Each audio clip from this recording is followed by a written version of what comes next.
वितावय प्ररमनिन्दितमाग्रिपद्मं संसार सागरनिमा जगशेषजन्तु पोतायमानमभिनम्य जिनेश्वरस्य दर्शनं यस्य वैराग्यं वर्धकं मग्नाशिकं प्रशान्तिदायकं चाहं वन्दे सुनीलसागरम्। जय बोलो देवाली देवी गजराज श्री ऋषभदेव भगवान की। दोनों हाथ ऊंचे करके मुनिकुंज और ज्येष्ठाचार्य श्री आदि सागर जी महाराज की, तीर्थभक्त शिरोमणि परम पूज्य एक्सोणाचार्य श्री महावीर कीर्ति जी महाराज की, युग श्रेष्ठ तपस्वी सम्राट आचार्य सन्मति सागर जी महाराज की, चतुर्थ पट्टाधीश अभिक्षण ज्ञान उपयोगी अध्यात्म योगी ममप्राण गुरु श्रेष्ठ आचार्य भगवान सुनील सागर जी गुरुदेव की।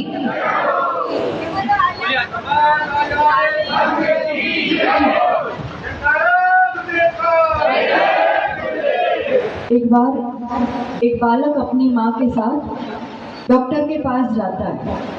छोटा सा मुंह बनाया हुआ है, तेज बुखार आ रहा है, उसे अच्छा नहीं लग रहा है। डॉक्टर ने भी पूरी जांच की और रिपोर्ट वगैरह निकाली तो पता चला कि मलेरिया जैसा कुछ लक्षण है। और बालक पूछता है मुझे क्या हुआ, एकदम मुझे अच्छा नहीं लग रहा, क्या करना पड़ेगा। डॉक्टर साहब सहजता से कहते हैं कि देखो बेटा कुछ नहीं, वो तो मच्छर ने काट लिया होगा इसलिए तुम्हें बुखार आ गया है, मलेरिया है, तुम दवाई लोगे तो ठीक हो जाएगा। बच्चा तुरंत डॉक्टर से पूछता है, कहता है कि दवाई कौन लेगा, मैंने तो कुछ भी नहीं किया, मैं क्यों लूं, उस मच्छर को दो दवाई। अब डॉक्टर साहब को हंसी आ गई कि ऐसे कैसे बात कर रहा है। और बच्चे ने समझाया कि मुझे जब मैं गिर गया था, चोट लगी थी, तो मम्मा ने तो तुरंत उस पत्थर को हट हट हट किया था और फिर मुझे कहा देख तुम्हें ठीक हो गया ना। बहुत सूक्ष्म मनोविज्ञान है, धारणाएं बनती जाती हैं। जब कभी थोड़ा भी दुख होता है तो इसकी वजह से, और उसको ठीक करने पर फिर मेरा दर्द कम होता है। तो मैंने तो कुछ नहीं किया, मुझे क्यों दोगे, अब इसका क्या समाधान। डॉक्टर बड़े प्यार से समझाते, देखो बेटा तुम्हें ठीक होना है, दवाई तुम्हें लेनी पड़ेगी, अपन कहाँ मच्छर को ढूंढने जाएंगे, तुम इस बार ले लो। वो मान जाता है, चलो ठीक है, पर ये बताओ कि मुझे क्यों हुआ। हम तो बहुत सारे फ्रेंड्स गार्डन में खेलने के लिए गए थे, वो तो सब अच्छे से मजे से खेल रहे हैं, मुझे क्यों हुआ ऐसा। कई बार हमारा ये प्रश्न होता है और डॉक्टर साहब कहते हैं बेटा तुम कमजोर हो इसलिए तुम्हें ऐसा हो गया। बच्चे के पास तुरंत जवाब रेडी रहता है, गजब हो आप तो, अभी तो आप कह रहे थे कि मच्छर ने काटा इसलिए हुआ, अब आप कह रहे हो कि मैं कमजोर हूँ इसलिए हुआ। हुआ तो हुआ क्यों, आप ही डबल डबल बात करते हो। एनीवन डॉक्टर ओवर हियर, कोई डॉक्टर है इधर, सब बिजी है बहुत ज्यादा, है ना। बताओ वायरस, बुखार वायरस की वजह से हुआ, मलेरिया मच्छर की वजह से हुआ कि वो खुद कमजोर है, प्रतिरोधक शक्ति इम्यूनिटी पावर कम है इसलिए हुआ। क्यों हुआ कोरोना, मूल कारण तो यही है कि उसकी अपनी जो प्रतिरोधक शक्ति है, इम्यूनिटी है, वो लो है और फिर एक निमित्त मिल गया तो मच्छर ने उसे मैनिफेस्ट कर दिया, प्रकट कर दिया। संसारी प्राणियों की भी, बालकों की भी यही हालत है, पीड़ित है, दुखी है। और ऐसे में जिनेंद्र प्रभु की वाणी, साक्षात प्रभु हमारे लिए उस डॉक्टर का काम करते हैं, संबोधन का काम करते हैं, मार्ग प्रशस्त करते हैं। कभी विशाखा स्रोत, स्वयंभू स्रोत पढ़ा हो तो उसमें भी जिनेंद्र प्रभु को बाल वैद्य कहा गया है, चाइल्ड स्पेशलिस्ट है हम सभी संसारी प्राणियों के लिए। और अभी तो कहीं दूर जाने की जरूरत नहीं है, वीतराग विज्ञान की निरंतर प्रैक्टिस करने वाले ऐसे आध्यात्मिक डॉक्टर हम सबके मध्य विराजित है। और आचार्य भगवान सुनील सागर जी गुरुदेव, जिन्होंने लगातार अपने चिंतन से अपने चित्त को संजीवनी की तरह काम करने वाला, सही दिशा देने वाला बहुत सारा चिंतन परोसा है। और उस चिंतन के अंतर्गत आचार्यों ने जो अनेक अनेक ग्रंथों की रचना की है, उसमें आत्मद्वय शतक में बहुत सुंदर मार्मिक बात कही है। आचार्य भगवान ने लिखते हुए कहा है, आत्मभ्रांति ही रोग है, सद्दर्शन उपचार, ज्ञानी गुरु ही वैद्य है, पथ्य विवेक विचार। आत्मभ्रांति, मिथ्यात्व ही सबसे बड़ा रोग है। जब थोड़ी आकुलता बढ़ती है, इस नगर में तो बहुत ज्यादा मच्छर है कि नहीं है? बहुत ज्यादा ही है। और कहाँ नहीं है ये बताओ। इस उदाहरण से समझने की कोशिश करना, मच्छर का काटना, मच्छर मतलब आने वाली परिस्थितियां, निमित्त, कर्म, उदय, और ये तो हर जगह रहता है। अभी मच्छरदानी में बैठे हो तो पता नहीं चल रहा है, किसी प्रकार की आकुलता नहीं है, और यहाँ से थोड़ा बाहर जाओ और गाड़ी रास्ते में खराब हो जाए, जाके आपको पता चले कि आज तो काम वाली आने ही नहीं वाली है, या कुछ भी बात बन जाए, फिर बुखार आता है, थोड़ा बहुत डिस्टरबेंस होता है, थोड़ी बहुत आकुलता होती है, होती ही है। हाँ, किसी को कम, किसी को ज्यादा, उसके अपने अपने इम्यूनिटी पावर पर, उसके अपने क्षमता पर निर्भर करता है। डिजीज मतलब जहाँ ईज नहीं है, सहजता नहीं है, स्वस्थ नहीं है, उसे ही तो रोग कहते हैं। और ये डिस्टरबेंस बहुत जल्दी हो जाया करता है, और जैसे ही आकुलता बढ़ी कि तुरंत मन ढूंढना शुरू करता है, कौन से मच्छर की वजह से, यानी किसकी वजह से, इसकी वजह से, उसकी वजह से, उसकी वजह से, और वहीं का वहीं पुरुषार्थ करने जाता है। पूरे वीकेंड में घूमने चले जाते, इधर हॉलीडे को चले जाते, पिक्चर देखने चले जाते, मॉल चले जाते, क्यों क्या करते? ये पूरा हफ्ता थकान हुई है, यही एक रूटीन रहा है, तो चेंज के लिए, कि चेंज मिलता है तो अच्छा लगता है। सिर्फ मन को बहलाना जाना है हमने आज तक, मन को बदलना नहीं जाना है, मूल जड़ पे काम नहीं किया है। विज्ञान में भी देखोगे तो स्ट्रेस का फॉर्मूला जो आता है, तनाव, stress is equal to pressure divided by resistance, तनाव इज इक्वल टू दबाव भागार में आता है उसकी अपनी क्षमता। तो दबाव तो है चारों तरफ, समाज का, अपने कर्मों का, हर तरह से कोई भी परिस्थिति एनी टाइम आ सकती है, और हम बहुत मेहनत करते हैं, बहुत पुरुषार्थ करते हैं, बदलने की भी कोशिश करते हैं, पर परिस्थिति को बदलने की कोशिश करते हैं, उसे बदलने की कोशिश करते हैं जो हमारे हाथ में है ही नहीं, जो खुद हमेशा बदलता रहता है, और अपने रेजिस्टेंस की, अपनी क्षमता की, अपने गुणों की, अपनी शक्ति की कुछ खबर ही नहीं है, हाल बेहाल है, भीतर हलचल हो जाती है। उस रेजिस्टेंस को भी बढ़ाते जाते हैं ना, वो भागार, डिनोमिनेटर बढ़ता जाता है, तो भी तनाव और स्ट्रेस कम होता जाता है। आज बहुत सारे रोग बढ़ते जा रहे हैं, और उसमें सबसे बड़ा रोग अगर है तो तनाव का। मन बहुत कमजोर है, धीरता, सहनशीलता, ये सब शब्द गायब हो रहे हैं। डिप्रेशन आदि शब्द जीवन में छोटी छोटी उम्र में शामिल हो रहे हैं। मन की शक्ति सबसे बड़ी शक्ति है, उसको टॉनिक देना जरूरी है। तो सबसे पहले मिथ्यात्व, ये ब्लेम गेम जिसमें हार रहे हैं, वो मिटा करके दवाई तो खुद को ही लेनी पड़ेगी जब दर्द खुद को है, उपाय खुद पर करना पड़ेगा, किसी पर नहीं करना है। और अभी वो उपाय भी तो समझ में नहीं आ रहा है, अभी तो मन कमजोर है, तो टॉनिक भी, वो बच्चा पूछता है डॉक्टर से कि आगे तो कभी नहीं काटेगा, आप गारंटी दो।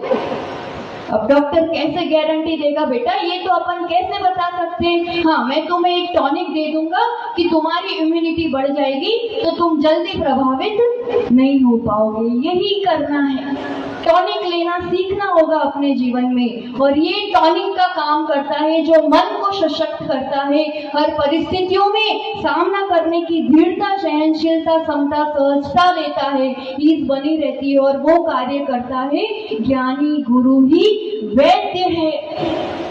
वैद्य ज्ञानी गुरु है, और पथ्य विवेक विचार गुरु वाणी हमें सही समझ देती है उस टाइम। अभी घर पर बहुत लोग बैठे हैं, क्या कर रहे होंगे, क्या कर रहे होंगे? वही मच्छरों से, परिस्थितियों से जूझ रहे हैं। दे थिंक सब ठीक होगा, तब देखेंगे कभी एक आध बार प्रवचन सुनने चले जाएंगे, तब धर्म कर लेंगे। हम ये कहना चाहेंगे कि वो दिन कभी नहीं आता है। हाँ, इतना जरूर है कि आप पूरी गुरुवाणी सुनना प्रारंभ कर दो, आप धर्म करना प्रारंभ कर दो, तो सब अपने आप ठीक होना प्रारंभ हो ही जाएगा, ये निश्चित बात है। अब ऐसे लोग फिर घंटों डॉक्टर के यहाँ लाइन लगा के बैठे रहेंगे, कमजोर पड़ जाएंगे, फिर वो एक ड्रिप चढ़ाएंगे, फिर जाकर के अच्छा लगता है। अरे यहाँ तो 1 मिनट में मन को ऐसा ड्रिप चढ़ जाती है, मन स्वस्थ हो जाता है, एक थॉट चिंतन चेंज होता जाता है, तुरंत अनुभूति चेंज हो जाया करती है। उस डॉक्टर के यहाँ अपॉइंटमेंट लेनी पड़ती है, घंटों बैठे रहना पड़ता है, फिर वो कहता है अमुक रिपोर्ट निकाल के लाओ, तब तक तो वो कुछ बताने के भी योग्य नहीं रहता है। फिर उस दुकान दवाई लेने जाना पड़ता है, तब भी गारंटी तो नहीं होती है, वो भी जाए तो टेम्पररी इलाज होता है और वो भी साइड इफेक्ट्स के साथ। यहाँ देखो अपॉइंटमेंट लेनी नहीं पड़ती, अभी सबके लिए ओपन है पांडाल, सभी के लिए, और यही एक टाइमिंग है जहाँ गुरुवाणी रूपी टॉनिक दिया जाने वाला है। बस थोड़ा समय और थोड़ी श्रद्धा रूपी फीस लगानी पड़ती है, बाकी कोई फीस भी नहीं लगानी पड़ती है, ये कड़वी भी नहीं होती है, मीठी मीठी हुआ करती है, 100% गारंटीड इलाज होता है। कई बार श्रावक आकर के कहते हैं आचार्य जी को कैसे पता चल गया कि हमारी अमुक प्रॉब्लम है, हमारे ऐसा है। यहाँ तो रिपोर्ट तो बहुत दूर की बात, कुछ कहना भी नहीं पड़ता है, कुछ बताना भी नहीं पड़ता है, और उनकी वाणी के माध्यम से ही हर उलझन सुलझ जाती है गुरु सुनील वाणी से। ऐसा लगता है हमारे लिए कह रहे हैं, उनको जैसे सब पता है और बातों बातों में समाधान मिल जाया करता है। लगता है कि नहीं लगता है?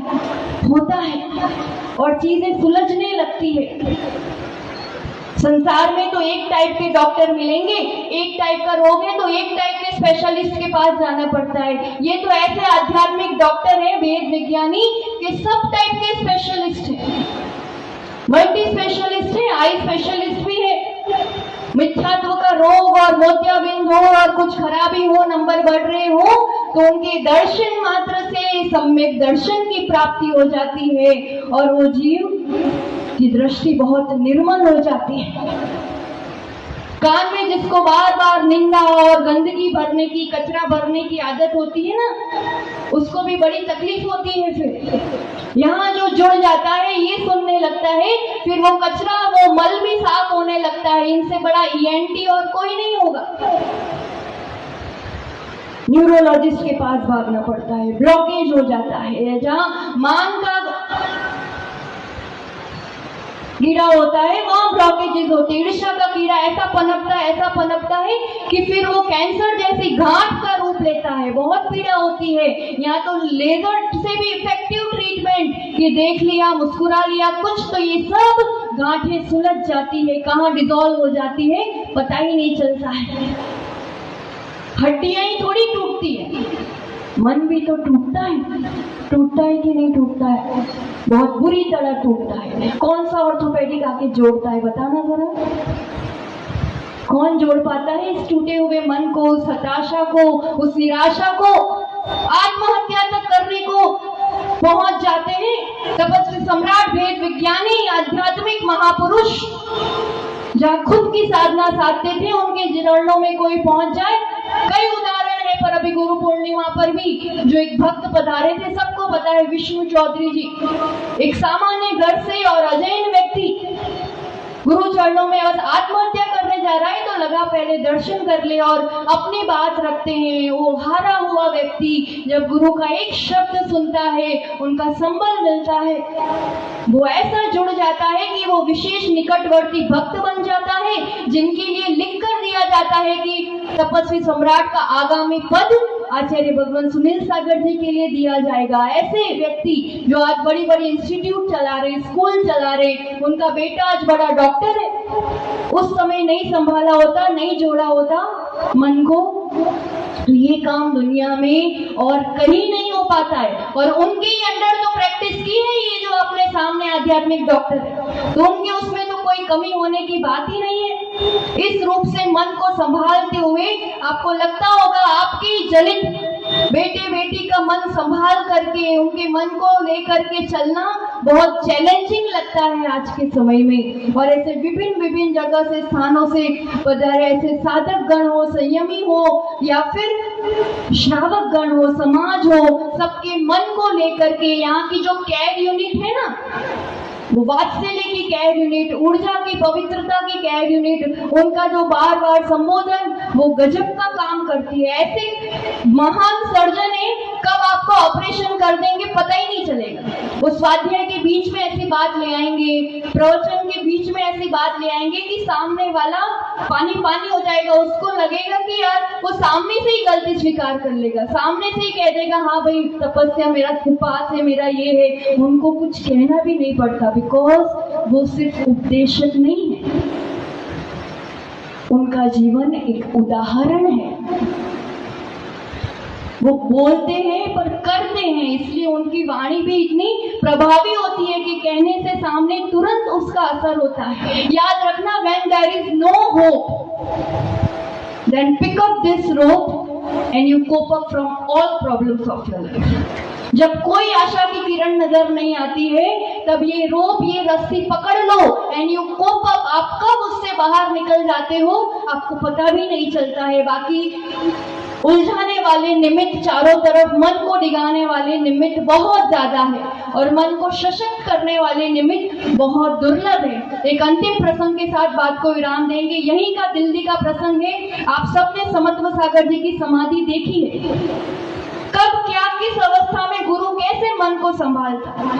वही समत्व सागर जी जब दीक्षा हुई थी, दीक्षा के बाद शिल्लक जियों को थोड़ा अलग छोड़ दिया जाता है कि आगे विहार होता है, फिर बुला लिया जाता है। तो उनको उस टाइम मन में नहीं अच्छा लगा या जो भी उनकी स्थिति बनी, जब गुरुदेव के पास आए वे हिल भी नहीं पाते थे, उठ भी नहीं पाते थे, याददाश्त भूल जाते थे, इस टाइप की सिचुएशन हो गई। इतना हद तक कि उनको संयम छोड़ करके इलाज कराना पड़ेगा। और उस टाइम गुरु के अंडर में आ गए, स्पेशल ऑब्जर्वेशन में आ गए। उनका वात्सल्य, उनकी ऊर्जा, उनका संबोधन के बिना किसी टाइप की रवाई के वो खड़े हो गए, चलते रहे। 2-2.5 साल तक बाहर गुजरात में प्रभावना भी की, यहाँ गुरु शरण में भी आए। और तब जब स्वास्थ्य गिरने लगा, देखो किस अवस्था में क्या करना पड़ता है। अब उनको समझ में आ गया कि अब ये खड़े होने वाली स्थिति नहीं है, अब ये समाधि की ओर बढ़ने वाली स्थिति है। तो अब मन को उस रूप से टैकल करके संबोधित करना, उसके लिए खुद तैयार हो गए और कितनी समता से, कितनी शांति से समाधि साधी। तो यही होता है किस रूप से, कब, कहां, कैसे मन को टैकल करना, संभालना, ये गुरु की बहुत बड़ी कला हुआ करती है। It's time to empower yourself. सबको अपने आप को सशक्त करने का समय आ गया है। प्रवचनों के माध्यम से यहाँ तो अभी लाइव ऊर्जा मिल रही है, अभी मिले तब तक तो इस अपॉइंटमेंट को बुक कर ही लो, जब नहीं भी हो तब भी इस चीज से जुड़े रहना। यही प्रवचन सुनते सुनते सुनते एक 35 वर्ष की श्राविका जिसको कैंसर हुआ था, वो बच्चों को छोड़ के दीक्षा लेकर के समाधि साध लेती है। और ऐसे कई पेशेंट है जो ठीक होने होते हैं वो ठीक भी हो जाते हैं। कहने का मतलब इलाज सही होता है जब यहाँ पर अपन कनेक्ट हो जाते हैं। तो इतनी मंगल भावना के साथ कि हम सबका मन संकल्पवान हो, सशक्त हो, सही दिशा मिले, सही टॉनिक मिलता रहे और मन को आप संभालते रहे। मन स्वस्थ रहेगा तो तन स्वस्थ रहेगा और तो ही इस चेतन को पूर्ण स्वस्थता तक पहुंचाने की साधना साकार हो पाएगी। तो हर एक साधक आपके चरणों में उस स्वस्थता के साथ आत्मोन्नति करे।